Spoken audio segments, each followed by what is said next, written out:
memperjualbelikan bayi yang terjadi di wilayah Jakarta, Banten, Yogyakarta, Jawa Barat, Jawa Tengah, Jawa Timur, Sulawesi Selatan, Jambi, Bali, Kalimantan Timur, Kalimantan, kemudian Kepulauan Riau dan Papua, dan telah ditetapkan sebagai tersangka sebanyak 12 orang yang terdiri dari 8 orang dari kelompok perantara dan 4 orang dari kelompok orang tua.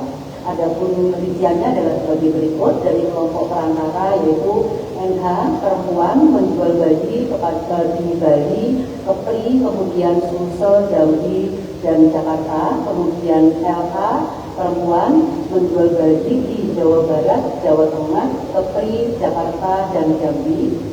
S laki-laki menjual bayi di wilayah Jabodetabek. Kemudian IMT perempuan menjual bayi Jakarta dan Kalbar. Kemudian ZH BSN perempuan menjual bayi di Jakarta, dan F perempuan menjual bayi di Kalimantan Barat. Kemudian dari kelompok perantara yaitu CPS itu perempuan menjual bayi ke saudari NH di Yogyakarta. Kemudian DRH itu perempuan menjual bayi kepada saudari LA di Tangerang, Banten. Kemudian RPT laki-laki ini merupakan pacar dari PP yang sekaligus menjadi ayah biologis dari salah satu bayi, menjual kepada saudari LA di Tangerang, Banten. Kemudian saksi-saksi yang telah diperiksa oleh kami sebanyak 60 orang yang terdiri dari ahli pidana, kemudian dari rumah sakit, kemudian juga dari pihak perbankan serta saksi-saksi lainnya. Kemudian modus operandinya yaitu dengan menggunakan medsos, dalam hal ini adalah TikTok, Facebook, dan semacamnya. Kemudian barang bukti sudah tergelar di hadapan rekan-rekan media, yaitu berupa 21 unit handphone, kemudian 17 buah ATM, 74 dokumen, dan 1 tas perlengkapan bayi. Kemudian dari keterangan tersangka, jaringan ini telah melakukan aktivitas penjualan bayi secara ilegal sejak tahun 2024 dengan pendapatan ratusan juta rupiah. Kemudian pasal-pasal yang disamakan, yang pertama adalah pasal 76F untuk pasal 83 Undang-Undang Nomor 35 Tahun 2014 tentang perubahan atas Undang-Undang Nomor 23 Tahun 2002 tentang perlindungan anak, dan pelanggaran ini diancam hukuman dengan 3 tahun penjara, kemudian sampai dengan 15 tahun dengan denda 60 juta rupiah sampai dengan 300 juta rupiah.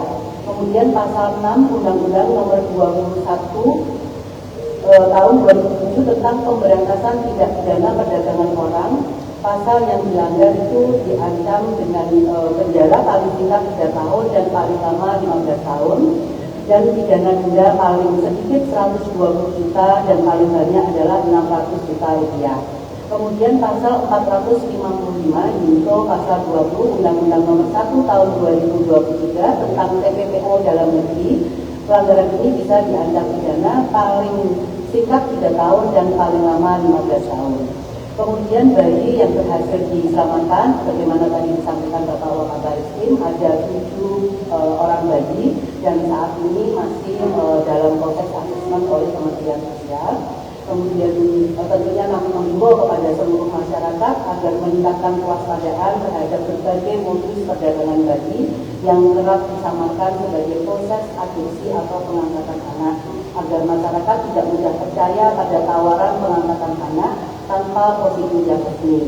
Tentunya dalam hal ini Polri bersama-sama dengan masyarakat komitmen untuk menindak tegas segala bentuk tindak pidana perdagangan orang guna menjamin kepastian hukum dan perlindungan yang optimal bagi anak dan kelompok rentan. Demikian yang dapat kami sampaikan. Terima kasih. Wabillahi taufiq wal hidayah.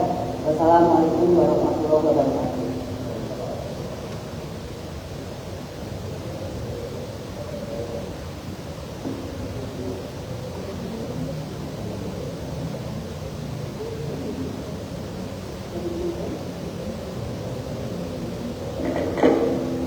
Baik, terima kasih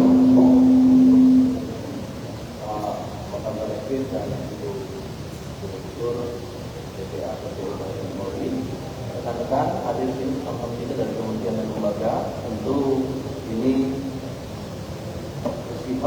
pencapaian baik untuk penegakan hukum, kasus yang sudah diungkap secara kolaborasi, dan ada hal-hal yang tentunya bisa juga disampaikan dari pemerintah. Pada Pak Agung dari Kementerian Sekretariat kami silakan untuk menyampaikan.